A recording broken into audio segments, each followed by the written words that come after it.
샬롬 김윤규 목사입니다. 오늘 이 시간에는 신명기 27장 14절에서 19절의 말씀을 근거해서 은밀한 자리에서의 거룩함이라는 제목을 가지고 함께 하나님의 말씀을 생각해 보겠습니다. 모세는 언약의 백성들이 요단강을 건너 가나안 땅에 들어갔을 때에 축복의 산인 그리심산과 저주의 산인 에발산에 12지파를 나누어 세우고 레위 제사장들로 하여금 하나님의 엄중한 심판을 선포하게 하였습니다. 오늘 우리가 함께 생각하고 있는 14절에서 19절의 말씀은 세겜의 12가지 저주의 내용 가운데에서 첫 번째에서 다섯 번째에 해당되어지는 내용입니다. 언약의 백성들은 각각의 저주가 선포되어질 때마다 아멘으로 화답하며 그 법의 엄중함을 자신들의 삶 가운데 받아들여야 합니다.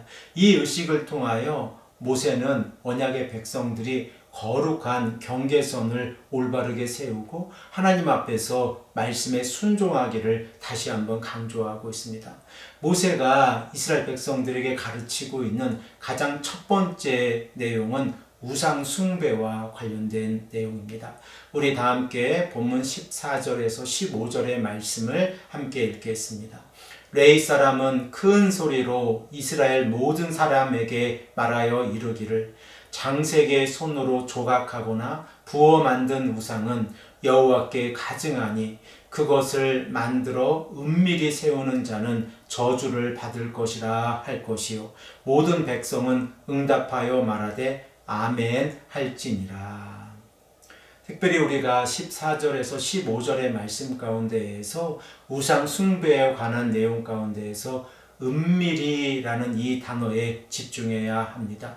우상 숭배는 공적인 자리에서 언약의 백성들 사이에서 이루어지는 것이 아니라 은밀한 장소에서 이루어지고 있다는 사실을 우리가 생각해 보면 하나님의 통치가 은밀하게 이루어지는 우상 숭배의 자리에도 심판으로 이루어진다는 사실을 생각해 볼 수 있습니다. 이 말씀을 우리가 신학적으로 생각을 해보면 하나님께서 언약의 백성들을 심판하실 때에 그 심판의 내용은 법적으로 모든 영역에까지 미친다고 하는 사실입니다. 우리가 하나님 앞에서 은밀히 우상을 섬기고 있다고 하면 그 우상 숭배로 인하여 하나님의 심판이 우리에게 임한다는 사실입니다. 그러므로 비록 우리가 이웃의 눈을 피하거나 가족의 눈을 피할 수는 있지만 하나님 앞에서 그 어떠한 죄도 숨길 수 없다는 사실을 이 말씀을 통하여 생각해 볼 수 있습니다. 이렇게 레위 제사장들이 하나님의 말씀을 선포하였을 때 이스라엘의 12지파는 하나님 앞에서 아멘으로 화답해야 합니다. 이 화답은 단순히 언약의 백성들이 하나님 앞에서 심판을 받아들인다는 것을 의미하는 것이 아니라 자발적으로 서약하는 것을 의미합니다. 이렇게 하나님 앞에서 자발적으로 서약한다는 것은 그들이 언약의 백성으로서 하나님의 말씀에 순종하겠다는 약속의 의미입니다. 두 번째로 언급되어지는 내용은 16절의 말씀으로서 부모를 경홀히 여기는 자들에 관한 저주의 내용입니다. 우리 다 함께 16절의 말씀을 읽겠습니다. 그의 부모를 경홀히 여기는 자는 저주를 받을 것이라 할 것이요 모든 백성은 아멘 할지니라. 본문 16절에 기록되어져 있는 경홀히 여기다 라고 하는 이 표현은 10계명의 5계명인 부모를 공경하라 라는 이 말씀에 정반대되는 개념입니다. 부모를 비천하게 여기고 그리고 부모님의 인격이나 부모님의 권위를 무시하는 이러한 행동이 경홀히 여기다 라는 이 의미에 포함되어져 있다는 것을 생각해 보면 학자들은 이 내용이 단순히 자녀들이 부모를 공경하지 않는 행위를 뛰어넘어서 연로하신 부모를 학대하거나 소외시키는 이러한 행동으로 해석합니다. 그러므로 가정 안에서 부모님께 순종하고 그리고 가정 안에서 언약의 공동체가 질서를 지키는 것은 부모 공경이라는 것을 다시 한번 생각해 볼 수 있습니다. 하나님께서는 자신을 낳아준 부모를 경홀히 여기는 자들을 가볍게 여기지 아니하신다는 사실을 우리가 16절의 말씀을 통하여 생각해 볼 수 있습니다. 그리고 17절에서 19절의 말씀을 보면 세 번째에서 다섯 번째 저주의 내용이 기록되어져 있습니다. 이 말씀도 우리가 한 목소리로 읽겠습니다. 그의 이웃의 경계표를 옮기는 자는 저주를 받을 것이라 할 것이요 모든 백성은 아멘 할지니라. 맹인에게 길을 잃게 하는 자는 저주를 받을 것이라 할 것이요 모든 백성은 아멘 할지니라. 객이나 고아나 과부의 송사를 억울하게 하는 자는 저주를 받을 것이라 할 것이요 모든 백성은 아멘 할지니라. 먼저 17절의 말씀을 우리가 생각해 보면 이웃의 지계석을 옮기는 것은 단순히 땅을 훔치는 것이 아니라 하나님께서 각 지파에게 허락해 주신 기업을 파괴하고 훔치는 행위입니다. 그러므로 경제적인 강자가 경제적인 약자에게 보이지 않는 곳에서 약자의 땅을 훔치는 것은 하나님 앞에서 저주의 대상이 되어진다는 사실을 우리가 생각해 볼 수 있습니다.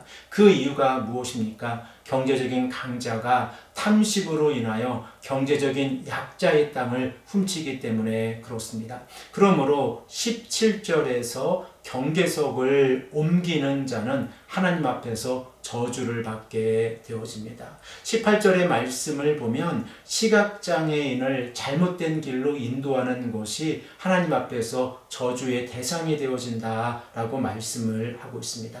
시각장애인은 앞을 올바르게 바라보지 못하는 자들입니다. 그러므로 그들은 자신을 방어할 힘이 없는 자들이 있는데, 정상적인 몸을 가지고 있는 자들이 시각장애인들을 잘못된 길로 인도해서 이득을 취하게 되어지면 그러한 자들은 하나님 앞에서 저주의 대상이 되어진다는 것을 생각해 볼 수 있습니다. 그리고 19절의 말씀을 보면 객이나 고아나 과부의 송사를 올바르게 판단하지 않거나 그들의 권리를 빼앗는 자들은 하나님 앞에서 저주를 받는다는 것을 생각해 볼 수 있습니다. 성경에서 우리에게 말씀하고 있는 정의는 법적으로 보호자가 없는 사회적인 약자들을 먼저 보호하는 행위입니다. 그러므로 하나님 앞에서 정당한 권리, 정당한 정의라고 하는 것은 무엇을 의미합니까? 하나님 앞에서 사회적인 약자들이 그들의 권리를 짓밟는 이러한 행위가 없는 것을 의미합니다.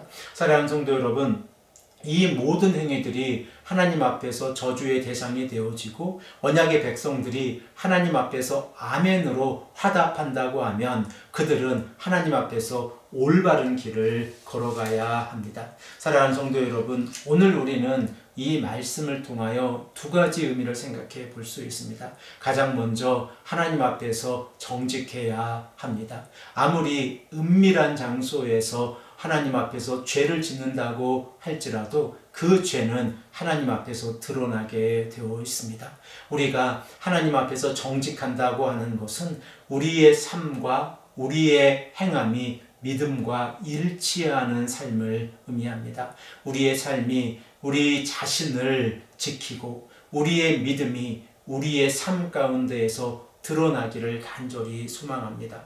두 번째로 우리는 사회적인 약자들을 돌보는 자의 삶을 살아가야 합니다. 하나님께서 우리에게 은혜를 베풀어 주시고 우리로 하여금 하나님의 자녀로 살아가게 하셨을 때 우리에게 주어진 의무는 사회적인 약자들을 돌보아주는 삶입니다. 이러한 삶이 하나님 앞에서 올바른 삶이라는 것을 우리가 생각해 보면 우리가 하나님 앞에서 구원을 받은 자로서 어떻게 살아가야 하는지 다시 한번 깨닫게 되어집니다. 사랑하는 성도 여러분, 오늘도 우리가 하나님의 말씀에 순종하기를 간절히 소망합니다. 우리의 삶이 정직하고 우리의 삶이 사회적인 약자들을 돌보는 귀하고 복된 하루가 되시기를 간절히 소망합니다. 함께 기도드리겠습니다. 아버지 하나님 감사합니다. 오늘도 우리에게 말씀해 주셔서 하나님께서 언약의 백성들에게 12가지의 저주의 내용 가운데에서 5가지의 내용을 생각해 보게 하시니 감사합니다. 아버지 하나님, 우리가 하나님 앞에서 은밀한 죄를 짓지 않게 하시고 우리가 하나님 앞에서 사회적인 약자들을 돌보는 삶을 살아갈 수 있도록 인도하여 주시옵소서. 감사드리며 사랑이 많으신 예수 그리스도의 이름으로 간절히 기도드립니다. 아멘.